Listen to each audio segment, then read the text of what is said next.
Assembly సమావేశాల్లో ప్రజా సమస్యలపై సుదీర్ఘంగా చర్చించి వాటి పరిష్కారానికి సంబంధిత శాఖలకు వివరించడం జరిగిందని బీజేపీ శాసనసభ పక్ష నేత విశాఖ ఉత్తర ఎమ్మెల్యే విష్ణుకుమార్ రాజు తెలిపారు. తన కార్యాలయంలో జరిగిన మీడియా సమావేశంలో ముఖ్యమంత్రి సహాయ నిధి కోసం దరఖాస్తు చేసుకున్న 21 మందిలో 10 మందికి 5,54,000 రూపాయల చెక్కులను లబ్ధిదారులకు అందజేశారు. మూడు పార్టీలు కలిసి ప్రజా సమస్యలపై ఒకే మాట మీద నిలబడి పనిచేస్తున్నాయని ఇది స్వర్ణయుగంగా ప్రజలు భావించవచ్చన్నారు. ఏపీ టిడ్కో ఇళ్ల కోసం డబ్బులు కట్టించుకున్న వైసీపీ ప్రభుత్వం అవి పూర్తి చేయకుండా లబ్ధిదారులను అప్పుల్లో ముంచిందని దుయ్యబట్టారు. బ్యాంకు రుణాలు తీర్చుకోలేక లక్షలాది మంది అవస్థలు పడుతుంటే వీరికి రుణ విముక్తి కల్పిస్తూ 141 కోట్లను బ్యాంకులకు చెల్లించే బాధ్యత ప్రభుత్వమే తీసుకుందని తెలిపారు.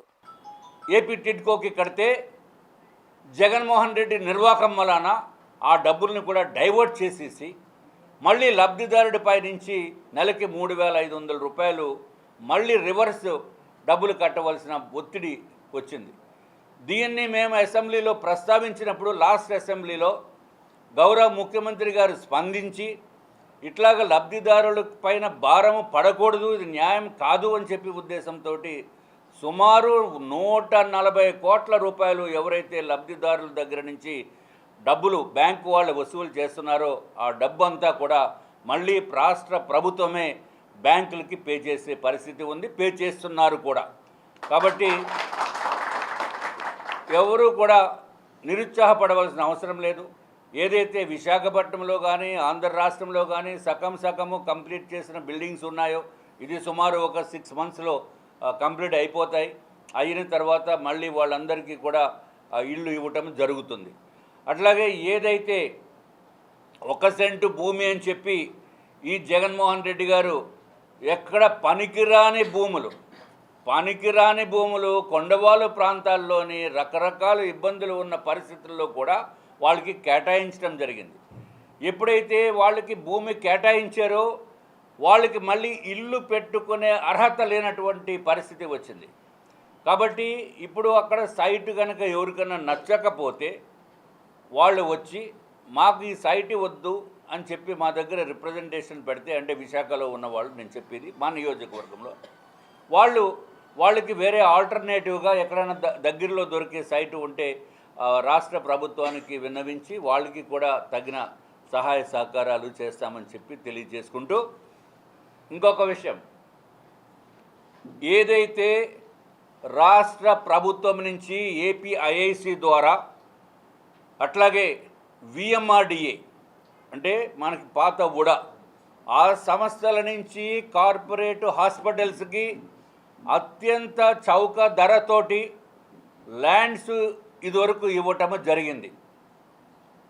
ఇచ్చిన తర్వాత కార్పొరేట్ హాస్పిటల్స్కి అంటే హెల్త్ సిటీ కంప్లీట్గా ఆరిలోవా హెల్త్ సిటీకి 35 కార్పొరేట్ హాస్పిటల్స్కి తక్కువ ధరతోటి ల్యాండ్స్ అలాట్ చేయించి దాంట్లో కండిషన్ ఏమని పెట్టారంటే 10% అంటే 100 మందికి ఓపీ కనుక ఉంటే 10 మందికి ఉచితంగా ఓపీ చూడాలి. అట్లాగే 15% 15% బెడ్స్ కూడా ఇచ్చి ఉచిత ట్రీట్మెంట్ చేయాలి. ఇది ఒక్కటే కాకుండా ఐటీడీఏలోని పిల్లలు ఎవరైతే ఎస్సీ ఎస్టీ సామాజిక వర్గానికి చెందిన వాళ్ళకి ఉచితంగా ట్రీట్మెంట్ చేయాలి అని చెప్పి హాస్టల్స్లో ఉన్న వాళ్ళకి ఉచితంగా ట్రీట్మెంట్ చేయాలని చెప్పి కండిషన్స్ ఉన్నాయి. ఎవరన్నా ఒక్క కండిషన్ ఫాలో అవుతున్నారా? 10 సంవత్సరాలు 15 సంవత్సరాల నుంచి ఈ కండిషన్స్ ఉన్నప్పటికీ కూడా ఎవరన్నా ఈ గొంతు ఎత్తి మాట్లాడారా? మీరు ఒకసారి ఆలోచించండి. ఒక్కడు కూడా మాట్లాడలా, ఎవరు పాటించడం లేదు. ఆఖరికి ఇక్కడ ఎన్ఆర్ఐ హాస్పిటల్ ఉంది మన దగ్గరలో పక్కనే, దాంట్లో కిమ్స్ కింద మార్చారు, ఇప్పుడు కిమ్స్ హాస్పిటల్ అయింది, అక్కడ కూడా పాటించడం లేదు.